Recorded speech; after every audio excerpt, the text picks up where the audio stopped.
Якщо скрипить стара підлога, ось така, і не хочеться її знімати, пробуємо такий метод. Заганяємо монтировочку, приподнімаємо і в шовик пилку.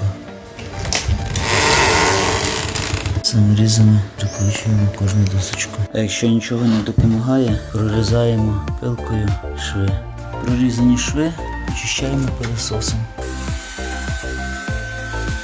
І далі до балки закріпляю шурупами.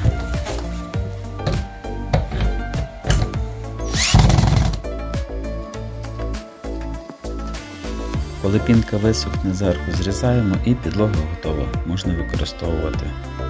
Перевірено, точно не скрипить більше.